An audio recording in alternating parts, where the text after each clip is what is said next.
Khordha cabin व्यवसायी को उच्छेद और थैथान प्रसंग को नहीं बद तेजिबार लगी।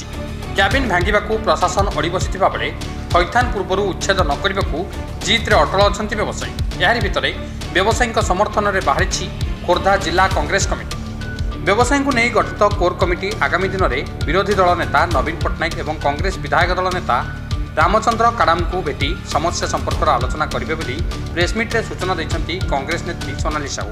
जेहेतु विधानसभा से समय चली से आम प्रस्ताव देइथिलु किंतु अपारग सरकार विधानसभा काली 20 दिन पूर्व बंद करिछि। एटा आमर त्रुटि नुहे, एटा सरकारंकर त्रुटि।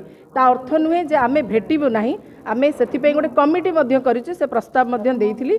प्रस्ताव को नेइकरी कमिटी गठन करा जाइछि एवं कमिटी मध्य जाइकरी मुख्य विरोधी दल नेता जी नवीन पट्टनायक अछंती तांकु मध्य भेटिबे एवं आम दलर जी नेता अछंती रामचंद्र काडाम जी को मध्य भेटिकी ए विषय अवगत करेबे। ए कथा एठी सरू नाही। तेणुक दल जदि निष्पत्ति कर आंदोलनात्मक पंथा अवलंबन कर तेबे मध्य आमे तांको समर्थन करूँ। दल जदि निष्पत्ति कर जो हाबेली पड़ियाडे तांको दुकान दबापाई कहला जोर जबरदस्ती पशिबे तेबे मध्य आमे समर्थन करूँ। तेणुक संघ महासंघर निष्पत्ति एवं सेमानकर जेहेतु जीवन और जीविकार कथा सेमानक निष्पत्ति क्रमे आमे सहयोग करूँ। ए आंदोलन होउची व्यवसायी मानकर क्याबिन जो मैंने पकई दुकानी मानकर आंदोलन आमे तांकर सहयोगी हबु। प्रत्येक राजनैतिक दल सहयोगी ही होता है। आज खोर्धा जिला कांग्रेस कमिटी तरफ आमर जो प्रेस वार्ता थिला एइथिपाई थिला जे आमे दुकानी संघ एवं महासंघ को संपूर्ण रूपे कांग्रेस दल तरफ आमर समर्थन जणाउछु। तांकर दाबी पूरण न होला जाए कांग्रेस दल तरफ आम जिला नेतृत्व माने समस्त मिसी आमे तांको सांगे समर्थन रे भी अच्छु एवं दरकार पड़िले जो आंदोलनात्मक परिस्थिति आगु मध्य आसीबो कांग्रेस दल तरफ आमर समस्त नेतृमंडली मध्य से आंदोलन रे आमे शामिल हबु। आपण जानिथिबे जे खोर्धार सौंदर्यकरण एवं खोर्धार ट्राफिक समस्या दूर करबा पई प्रशासन जो निष्पत्ति नेइछि आमे मध्य ताको समर्थन जणाउछु। खोर्धार सौंदर्यकरण हवा आवश्यक, खोर्धार ट्राफिक समस्या दूर हवा आवश्यक।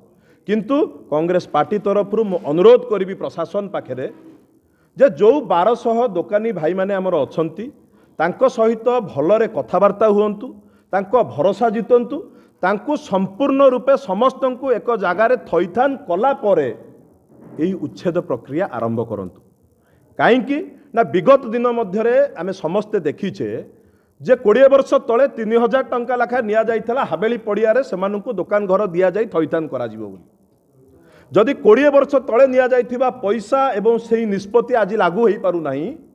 आज यही प्रशासन जो ईओ मैडम कहउछन्ती जे आमे 166 जन को प्रथमे थैथान करिवु ता परवर्ती अवस्था रे समस्त को ये करिवु ता उपरे कहार भरोसा नाही। कांग्रेस पार्टी तरफरु मु दाबी रखिबी जे जो दुकानी भाई माननकु एठू उच्छेद करी अलगा जगह थैथान करबा पई से माने चिंता करिसंती। जो भली भाव में पुरी जगन्नाथ मंदिर एवं भुवनेश्वर लिंगराज मंदिर आश्वपार्श्वर जो उठा दुकानी माने दुकान देइथिले सेमानकु जो भली भाव में सरकार तांकर क्षतिपूरण तांकर जो कंपेनसेशन देई तांकु कॉन्फिडेंस रे नहीं तांकु उच्छेद करी थैथान कला सेही लागू करा जाऊ। खोर्धारे जो व्यवसायी माने एठू दुकान उठे कि अलगा एक जगह को जिबे 3-4 मास जे सेमानकु भलर बेपार हबो बोली सी भी जानि नाहंती। आमे भी जानिछे जे तांकर बेपार से हिसाब रे हबो नाही। गोटे छोट बेपारी तार घरर हॉस्पिटल केस टू आरंभ करी पिलार पाठपढ़ा ठू आरंभ करी संपूर्ण रूप निर्भर करे तार प्रतिदिनर बेपार उपरे। जदि से 200-300 टका 500 टका रोजगार करूला से तार बैंक लोन टे भी सुझुला। जितेबाला दुकान आउ अन्यत्र एक जगह को जीव तार से बेपार हम बोली किसी ग्यारंटी नहीं 6 मास जाए।